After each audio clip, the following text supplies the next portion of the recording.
The uninvited mother, the phone felt like a dead weight in my hand, the dial tone buzzing like a trapped hornet against my ear. I stood in the center of my own sun-drenched living room, a room I'd paid for on a carpet I'd chosen, and felt the world dissolve into a series of sharp, painful details. My son, Michael, wouldn't meet my eyes. He was studying a crack in the tile floor of my house as if it held the secrets of the universe. And his wife Laura, was looking right at me, a faint, chilling smile playing on her lips, her body nestled comfortably into the plush cushions of the sofa. I had bought them as a housewarming gift. I had called to finally pin down a date. For weeks it had been soon. We're planning. The venue is tricky. My son's wedding. My only child. I'd picked out a pale blush pink dress, a color Michael once said brought out the light in my eyes. It hung in my closet now, tag still on, next to new ivory pumps. I'd even set aside $1,000 in crisp bills for their gift, tucked in a congratulations card I'd already written. Michael. Honey, I'd said into the phone, my voice bright with forced patience. Your Aunt Susan is booking flights from Chicago. I need to give her a date. When is your wedding? That's when Laura had taken the phone from him. Her voice, usually a sweet honey drawl she used when asking for something, was different, cool, clear, detached. She looked me right in the eye, that smile widening just a fraction. Oh, Carol, she said, my name a bullet. We already got married yesterday. It was just a tiny, intimate thing. We only invited special people. Special people. The words didn't just hurt. They rewired my reality. They hit me with the physical force of a blow, a bucket of ice water dumped directly into my soul. Special people. I, who for 3 years had transferred $500 into their checking account on the first of every month like a ritual of devotion. I, who had furnished their entire apartment, the bed they slept in, the dining table where they shared meals, the refrigerator I stocked every time I visited, noticing the empty shelves. I, who had eaten canned soup for a week last month so I could give Laura $800 for what she called bridal emergencies. I was not a special person. I watched Michael's face. A muscle twitched in his jaw. There was a tension between them in that moment, a silent, charged exchange that flickered in the air. It wasn't the romantic tension of newlyweds. It was the tense, brittle energy of co-conspirators. He was under her spell, that much was clear, but whether it was a spell of love or something else, I could no longer tell. He finally lifted his gaze, not to me, but to a point somewhere over my shoulder. Mom, he said, his voice flat, rehearsed. It was just the two of us and the witnesses. Very private. You know how Laura gets overwhelmed with big crowds? But I knew. God, I knew. Later that night, driven by a masochistic urge, I scrolled through social media. There it was. Lavra in a stunning, lace-detailed white gown, the one my $800 had helped secure beaming. Next to her, Michael, handsome in a tailored suit. And flanking them, beaming with pride, Laura's parents, her brother and sister, a cluster of her friends laughing with champagne flutes raised high. A wedding. A real, celebrated wedding with guests and toasts and a cake. I saw everything I was never meant to see. The photos were a punch to the gut, each click of the mouse driving the knife deeper. Her parents, who had never contributed a dime, stood where I should have been. For a week, I moved through my house like a ghost. The pink dress mocked me from the closet. I stopped sleeping. I'd lie awake, the scene replaying, Laura's smug smile, Michael's averted eyes, the casual cruelty of special people. The humiliation was a living thing, coiled in my stomach. Then, exactly 7 days after my world fractured, the phone rang again. It was Lavra. The voice on the other end was unrecognizable, the cold. Confident bride was gone, replaced by a trembling, desperate girl. Carol? Oh, thank God. Carol, The rent. It's overdue. The landlord is threatening eviction if we don't pay by Friday. You must have forgotten the transfer this month. Her voice hitched, a perfect performance of distress. The silence on my end stretched, thin and sharp. I thought of all the times I'd rushed to the bank on my lunch break, of the vacation to Maine I'd skipped, of the quiet nights in with a library book while my money funded their dinners out. I thought of the wedding photos, her father's hand on Michael's shoulder. Lavra, I said, and my voice was calm, a still flat pond. It surprised even me.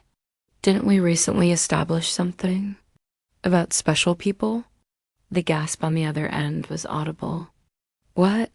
Carol, please, this isn't funny. We're going to be on the street. I believe I was quite clear, I continued, that strange calm settling deeper into my bones. I only help special people. And since I wasn't special enough for your wedding guest list, I suppose I'm not special enough for your bank account either. Carol, you can't be serious. Michael is your son. I'm your daughter-in-law. We are your special people. The desperation was turning to anger, the sweet mask slipping. Are you? I asked softly. Goodbye, Laura. I hung up. My hands were steady. For the first time in years, the constant, low-grade anxiety that buzzed beneath my skin, the fear of saying the wrong thing, of not giving enough, of being an inconvenience, was gone. It was replaced by a cold, clear fury. That night, I didn't cry tears of sadness. I cried tears of rage, hot and furious. For the woman I'd become, a wallet with a heartbeat, a convenience, a fool. The next morning, I woke with a new axis. Something had solidified within me. I made coffee and didn't stare at the phone. I sat at my kitchen table, the very place where I'd written so many checks for them, and I did the math. Not emotional math. Financial math. $500 rent x 36 months, dollar. 18,000 groceries, and just because money. At least $200 a month. $7,200. Furniture, first apartment. $1,200. The down payment on Michael's car in my name. Of course. $2,500.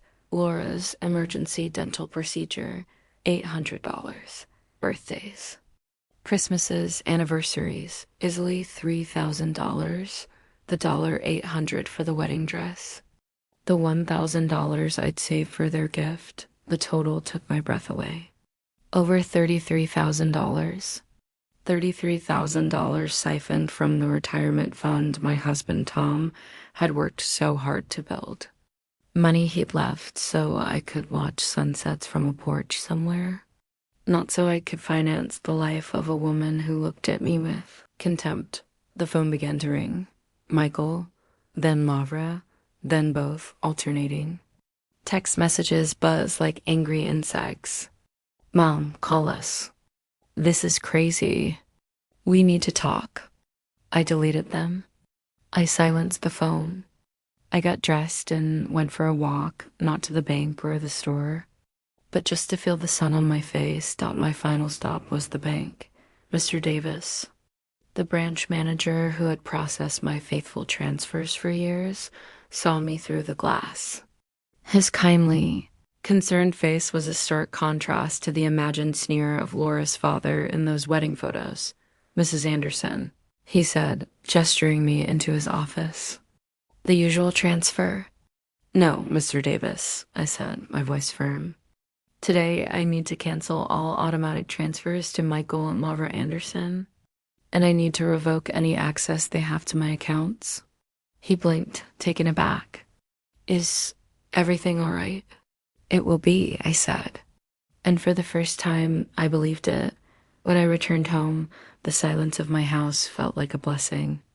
It was short-lived.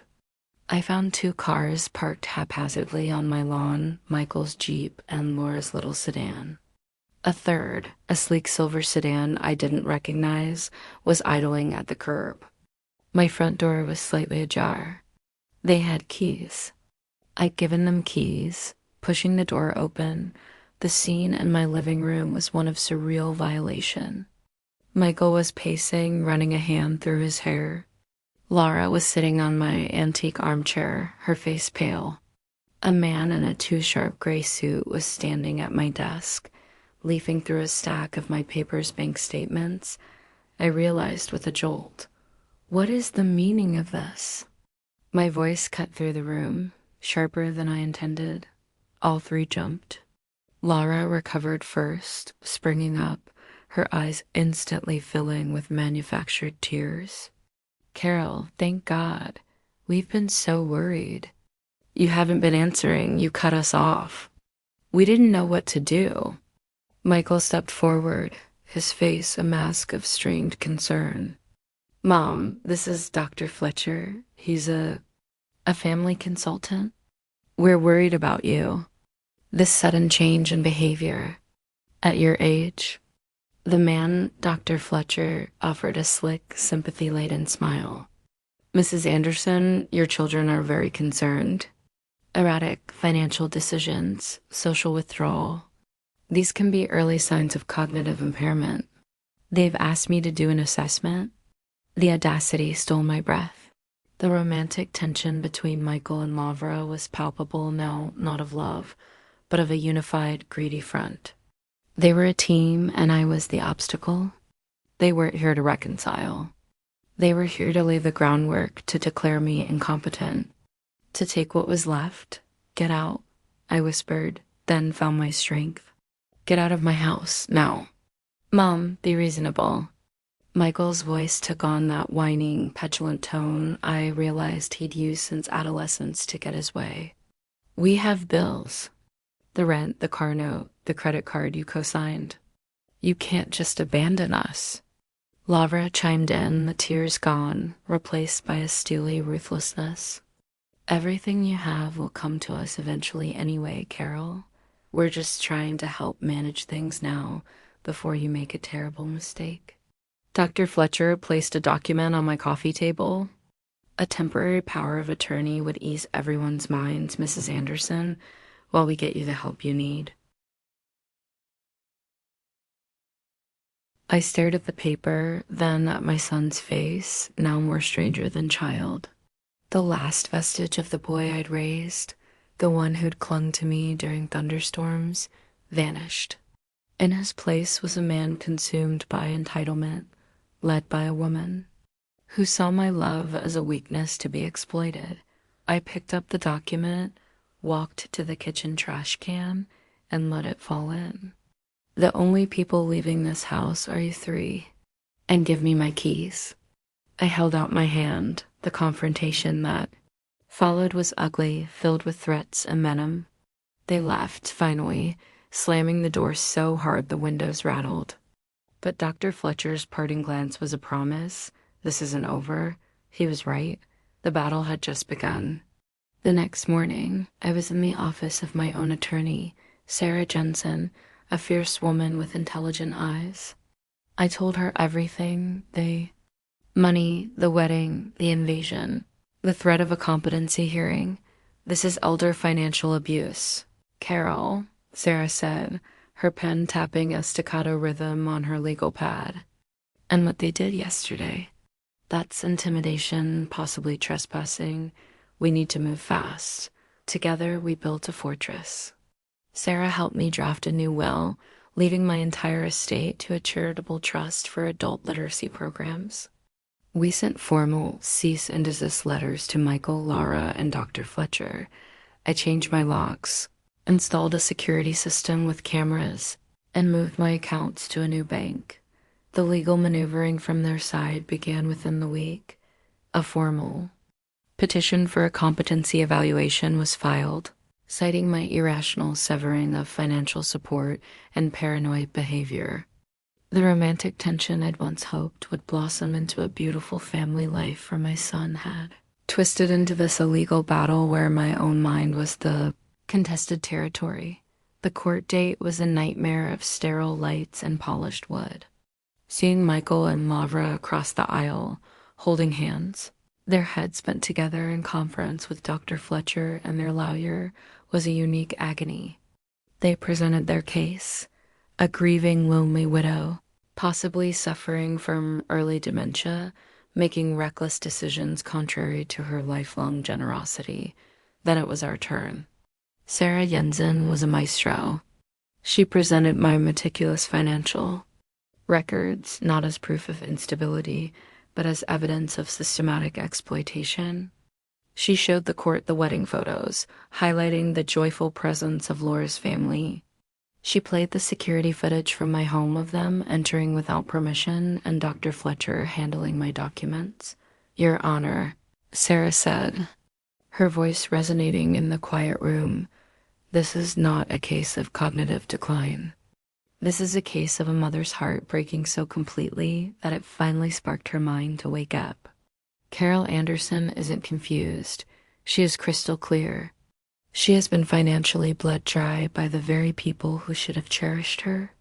And when she finally stemmed the flow, they retaliated by trying to steal the rest of her dignity and autonomy." The judge, a weary-looking woman with sharp eyes, asked Michael one direct question. "Son, why wasn't your mother invited to your wedding?" Michael fumbled, looked at Laura. The romantic tension between them fractured visibly under the pressure. It was Laura's day. She wanted it small. Her family is closer than the mother who paid for your wife's dress, the judge asked dryly.